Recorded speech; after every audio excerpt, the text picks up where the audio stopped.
Haleluya.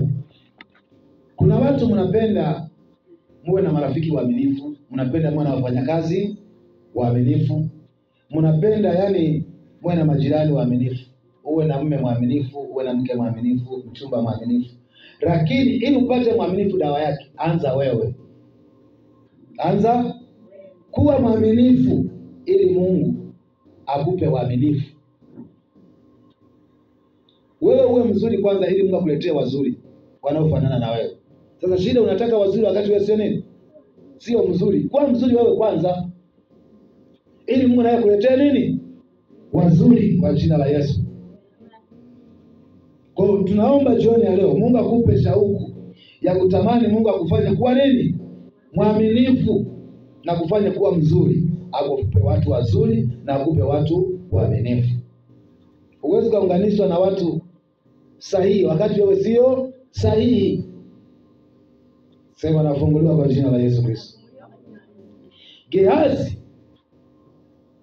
alisababisha kurudisha ukoma ambao ulikuwa umeshazikwa na nabii Elisha uliokuwa kwa Haman. Gehazi alikuwa ni mtendakazi. Kama tunavyomuona hapa mwinjilisti pale, mwinjilisti Erika pale. Anamhudumia mtumishi wa Mungu. Sasa Gehazi akajifanya kiherehere. Sema kiherehere.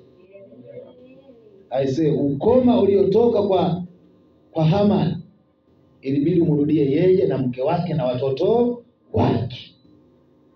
Badala ya kupokea upako wa Mungu wa kufungua wengine na kutabiria wengine kwa nabii, yeye badala ya kulisi upako alilisi laana. Alilisi nini? Ukoma ulikuwa umezikwa kwenye mto Yordani, akaurudisha. Bwana tusaidie sana. Sema nafunguliwa. Tumaini la Gehazi liliishia hapo kwa sababu ya tamaa za mali. Sadaka alizitamani, sadaka ambazo mtumishi wa Mungu baba yake wa kiroho amekataa kuzichukua. Jamani, maliza kuombea, ataka atoe sadaka.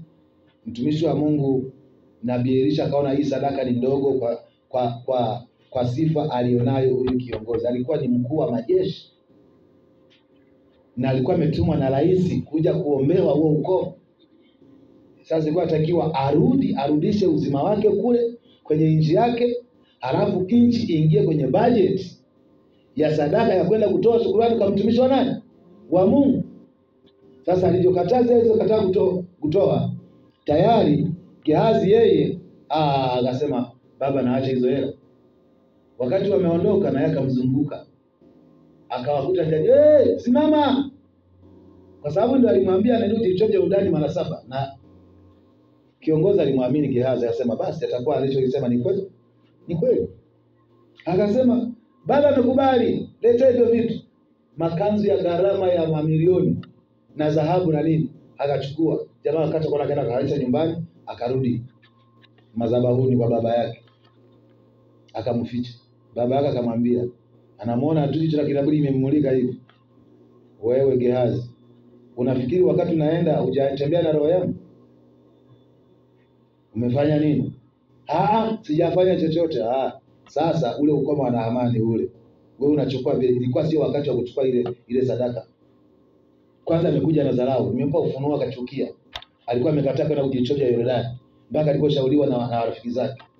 Sasa anataka kulinganisha upako na pesa zake alizokuja nazo, apotelee mbali huko. Sasa kwa sababu umezichukua, ule ukoma aliokuwa anauma ule ukupiga wewe na mke wako na watoto wako, ikawa hivi. Habari za Gehazi za utendakazi kazi zimeishia wapi? Zimeishia hapo. Nabii Elisha alipokea upako kwa nabii Elia. Sasa upako wa Elisha ungebaki na nani? Na Gehazi. Sasa Gehazi kwa kuvuruga, tayari mambo yakaharibika. Bwana kusaidie sana.